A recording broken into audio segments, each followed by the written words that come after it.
13 तो अभी कल परसों ही कराया था। तो यहाँ पे क्या है कि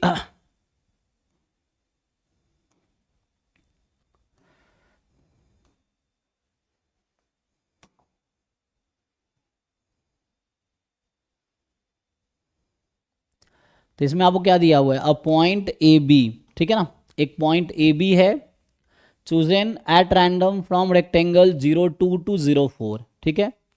तो इसका ये मतलब हुआ एक्चुअली यहाँ पे, जैसे हम पहले जब ज्योमेट्रिक प्रोबेबिलिटी करते थे वहाँ क्या लिखते थे कि पॉइंट एक्स वाई चूजे फ्रॉम दिस, देखो सो ए बी पॉइंट इस से इस इंटरवल से आया, मतलब ये कार्टेशियन प्रोडक्ट है दो सेट का। इसका मतलब है कि ए जो है एक रैंडम वेरिएबल है uniformly distributed on interval 0,2, B is a random variable uniformly distributed on 0,4, ठीक है।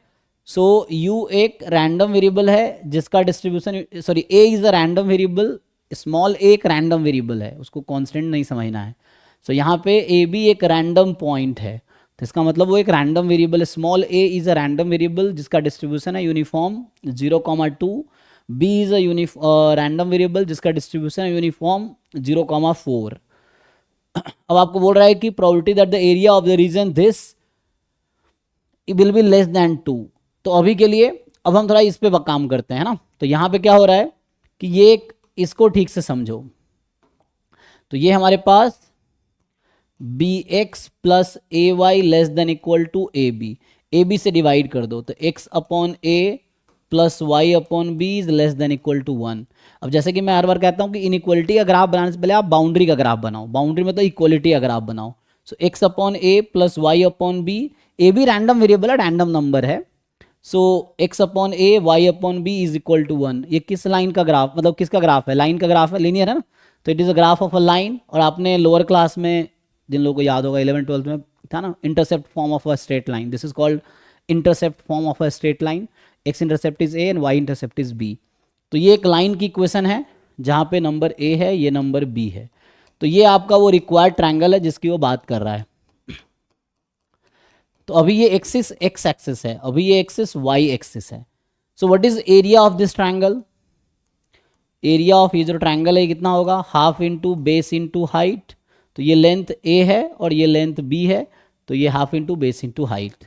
अब हमारा एक्चुअल क्वेश्चन ये है, कहता है कि क्या प्रोबेबिलिटी है एरिया ऑफ दिस ट्रायंगल। तो ये जो ट्रायंगल था इसका हमने ग्राफ बनाया। सो ये ट्रायंगल है, इस ट्रायंगल का एरिया लेस देन हाफ होगा।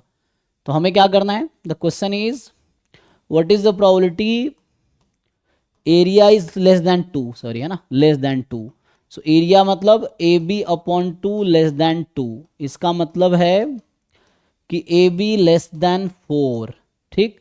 सो सर ए, ये लाइन की इक्वेशन है, x by a plus y by b equals to 1।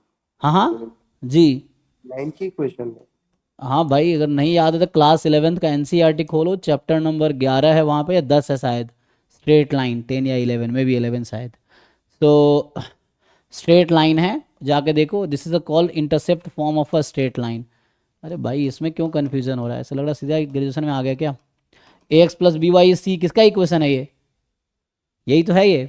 तो इसमें क्या कन्फ्यूजन होना है, लीनियर इक्वेशन लाइन की इक्वेशन होती है, any linear equation is of equation of line in 2D, ये चीज़ है।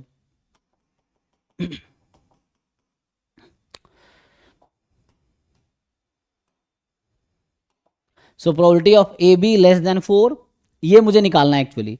ए रैंडम वेरिएबल है, बी एक रैंडम वेरिएबल है, probability of A B less then 4।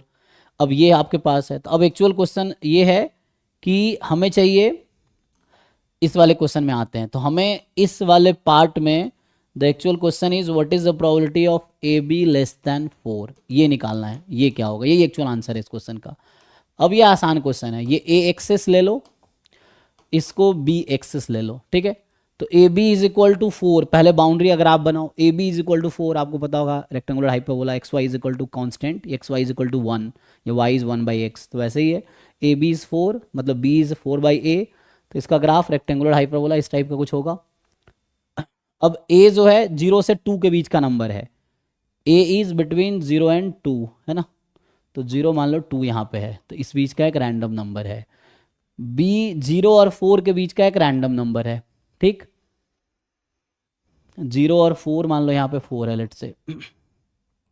This is 4, तो x की value 0 is this 0 to 4, so this point is 2,4, ठीक, ये है।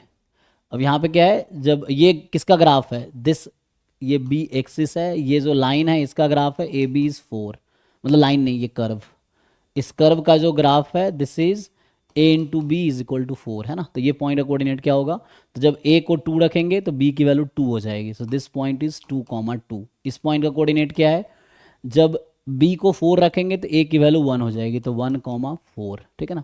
तो इसका प्रोजेक्शन लेंगे तो यहाँ 1 आएगी, यहाँ 2 है, ठीक है, और इसका प्रोजेक्शन यहाँ लोगे तो ये 2 है, ओके। सो नाउ आपको क्या करना है, आपको रीजन सेलेक्ट करना है, ए बी लेस देन 4, तो मुझे चाहिए probability A into B less then 4, तो a B less then 4 actually ये नीचे वाला एरिया है, कैसे चेक करोगे, 0 0 ही ले लो, तो 0 0 रखोगे ए बी को, 0 लेस देन 4, तो यहाँ पे हमारे पास ये हमारे पास है,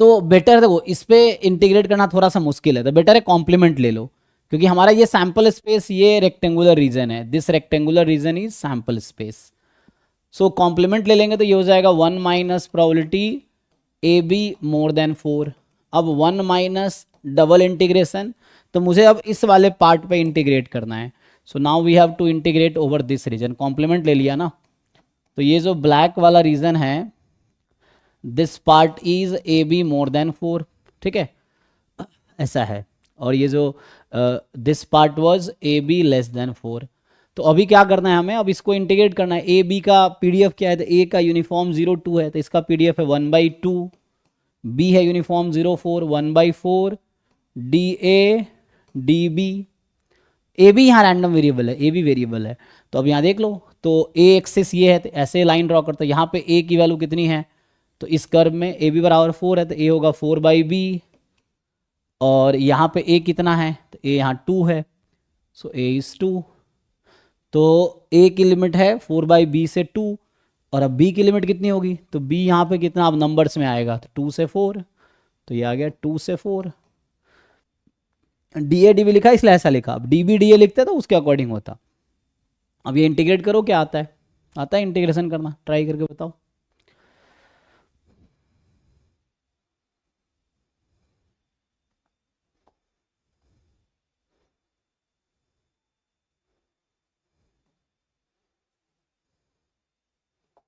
इसको आराम से इंटीग्रेट करो, 1 मिनट टाइम दो।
हाँ जी, इंटीग्रेट हुआ,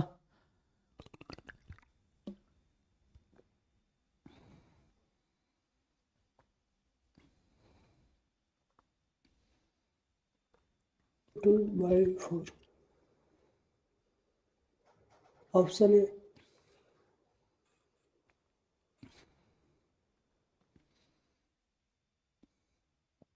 क्या बाकी लोग अभी आंसर आ रहा है, देखिए,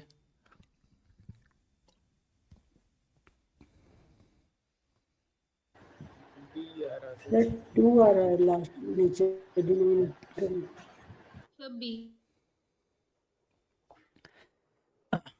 तो